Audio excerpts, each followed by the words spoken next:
So, yung Boy Alce, no, yung retired police officer. So, ibig sabihin, Mr. Chair, meron na tayo ditong example na talagang may reward.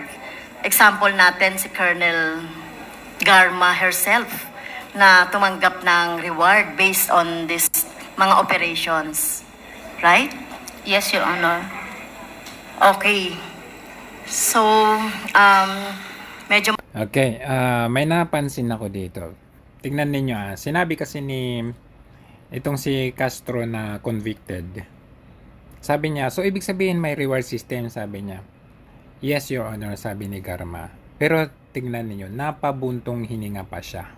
okay. So, medyo mahirap pa may reward. Example natin si Colonel Ayan, tignan nyo. Garma herself Bubuntong hininga siya na dito. tumanggap ng reward based on this mga operations. Right? Yes, sabi niya. Yes, Your Honor. Bubuntong hininga. Okay. So, medyo mahirap tanggapin ito, Mr. Chair. So, talagang antapang ni no?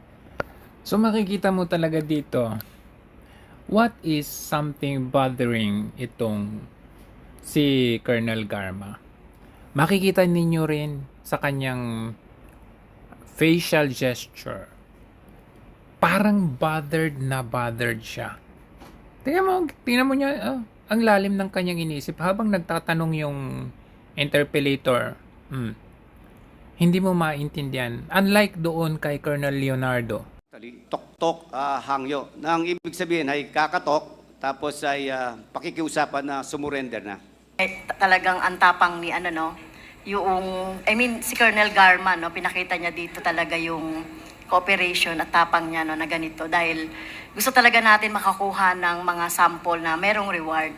Kasi katulad niyan, sinasabi ni Colonel Leonardo, wala siyang alam doon sa rewards. At merong gato example.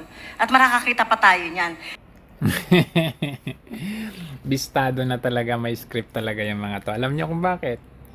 Ang sabi kanina nitong si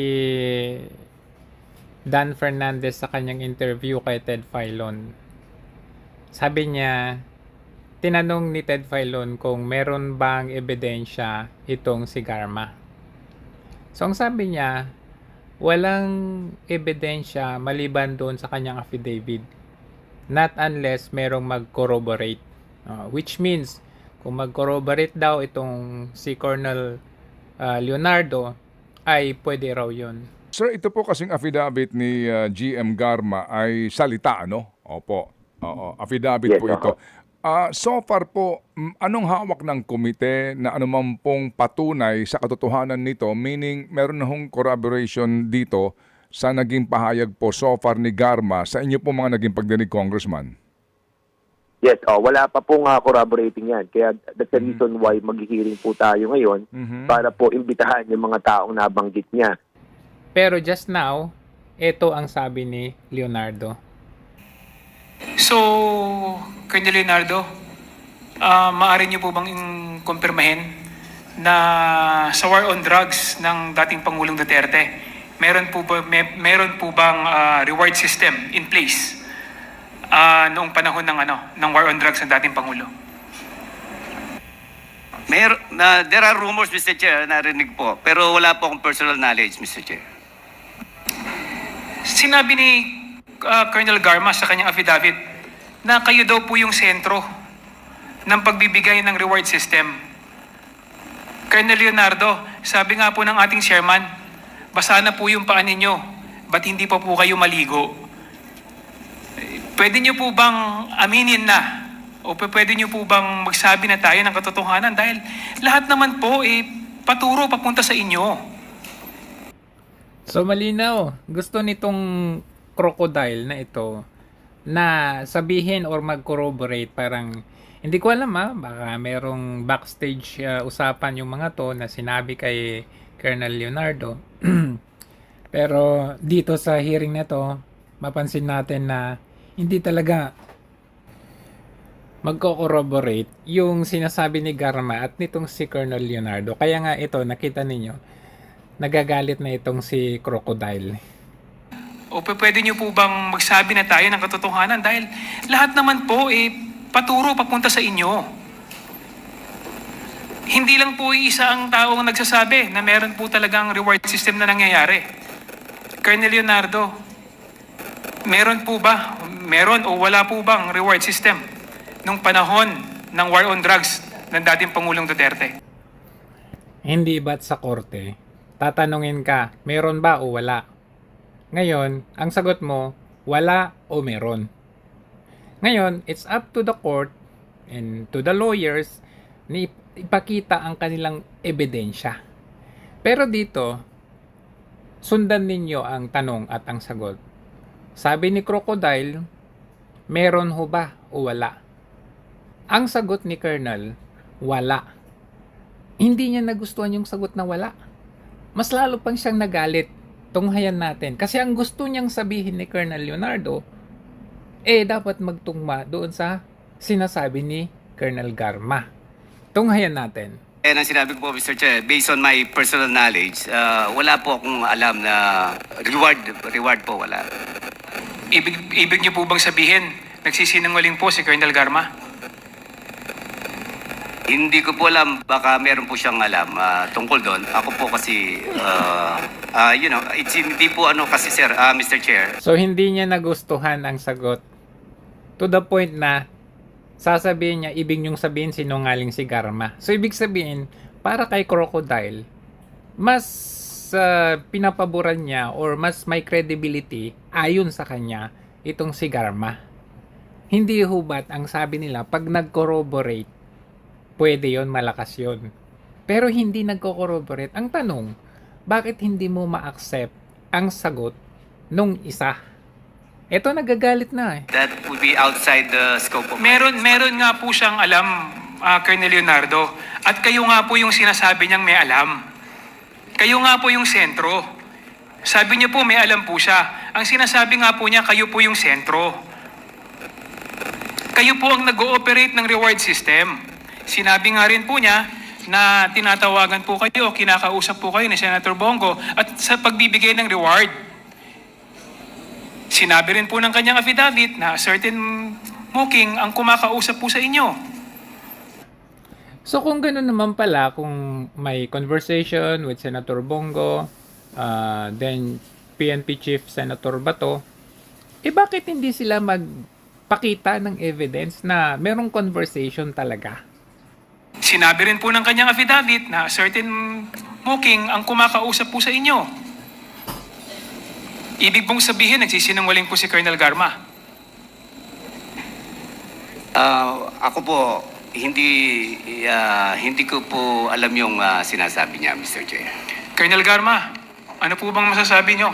Hindi daw po alam ni Colonel Leonardo yung sinasabi ninyo. Okay, eto, side by side, Colonel Garma, Colonel Leonardo. Tignan ninyo ang aura nung dalawa.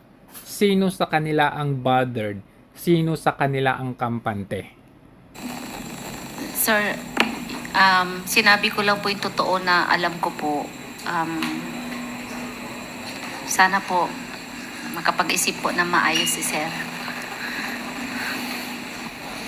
O, Colonel Leonardo, Oh, tingnan nyo. Pagmumukha, sino yung bothered? Tingnan nyo si Colonel Leonardo. Kampante. Nakahawak pang ganun ng kamay niya. Eye to eye. Yung kamay niya, ganyan pa. Tapos yung tingin nito, anong tingin niya? Parang, hoy, ayusin mo. Sana po makapag-isip po na maayos si Sir. o Colonel Leonardo, sa inyo pong dalawa ni Colonel Garma, tingin ko po wala pong dahilan o wala pong rason para magsinungaling pa si Colonel Garma. Rason para magsinungaling pa si Colonel Garma. Dahil sa totoo lang po, nakataya na rin po. Pati pato, sabi nga nila, nakataya na sa... Oh, kita nyo? Diyan pa lang. Sino ang may hawak kay Garma? Sabi niya, sa tingin ko po, hindi nagsisinungaling to. So, ibig sabihin, para dito sa crocodile nito, ito ang nagsisinungaling. Dahil, ang affidavit ni Garma ay tinuturo si Duterte. Ito naman ay dinidepensa si Duterte. So, itong crocodile na ito, gusto niya i-imply na ito ang nagsasabi ng totoo. Pero, ang gusto kasi ng mga crocodile na ito, mag-corroborate itong dalawang ito. Pero, mission failed sila dito. Ang tingin po natin, nagsasabi po siya ng katotohanan. Kaya nga po, ulitin ko po ang tanong ko, Colonel Leonardo, sana makapag-isip na po kayo. Meron o wala po bang reward system na kayo ang sentro ng panahon ni dating Pangulong Duterte? None that I know, Mr. Chair. Anyway, Mr. Chair, nakikita naman po natin sa marami pong nagsasabi na ang talagang sentro po talaga ng reward system nung panahon ng ating Presidente Duterte, ang nasa gitna po nun, si Colonel Leonardo po at maraming tao ang nagtuturo at makakapagpatunay na talagang siya po talaga yung nasa sentro. So, inaantay na lang po natin siguro na makapag-isip-isip si Colonel Leonardo at magsabi po ng katotohanan dito po sa ating komite. Yun lang po. O, ayan, inaantay daw nila, Magtaka na tayo, baka sa susunod na hearing ay biglang bumaliktad si Colonel Leonardo. Alam na natin, sabi niya, inaantay na lang ho natin, baka makapag-isip. Baka nga hindi makapag-isip to baka daanin sa alam nyo na. Dito makikita mo rin na mapapahiya ang kongresong buhaya na mga ito. Sasasabihin itong si Colonel Leonardo. Ano ba yung sasabihin niya? Tignan natin. About Ninja Cups, how many cups have you identified as and considered as Ninja Cups in the area where you used to be assigned? Well, original Ninja Cups. There are this, what we call the original Ninja Cups. They are less than 10, Mr. Chair. Tama po, Mr. Chair. And meron din pong mga iba, Ninja Liit, Bolt-in, and Bangketa Group, and other groups na halos gumaya na po dito sa mga Ninja Cups. So marami tema ang trabaho na ginagawa ng mga scalawags. Prior 2016, Mr. Chair, marami po. So yung nabanggit mo kanina, Prior 2016, Mr. Chair, marami po. so yung nabanggit mo kanina, Ninja So napansin ninyo nung sinabi niya prior to 2016 maraming Ninja Cups, hindi pinansin ni Barbers Buhaya din.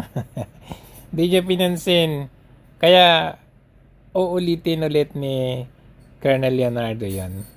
So in other words, Colonel, ang ibig mong sabihin, in spite of the fact that there was a strict order on the implementation of war on drugs, marami pa rin mga klase-klaseng mga iskalawags sa PNP na walang takot sa nag-utos na mag-implement ng war on drugs. Tama po ba yung ganong understanding? Yung po lahat na sinasabi ko ay before 2016 July. Nung war on drugs na po, nawala po lahat yung mga yon, Mr. Chair. Naubos po. So Yung ibig ganung sabihin, mga modus, nawala na itong, po, nalinis po. ito mga different types of scalawags in the PNP, nawala yan nung 2016 nung in-implement yung war on drugs. Opo, yun po ang in-ensure ng buong PNP na makover sila sa operations po, yung double barrel po. Boom! Wala na. Tapos na. Gusto kasi nila na ipakita na walang sense, walang saysay yung war on drugs. So yung mga ganyang kabalbalan prior, bago pa yan ni Tatay Digong. Pero nung dumating si Tatay Digong, lahat ng mga yan wipe out.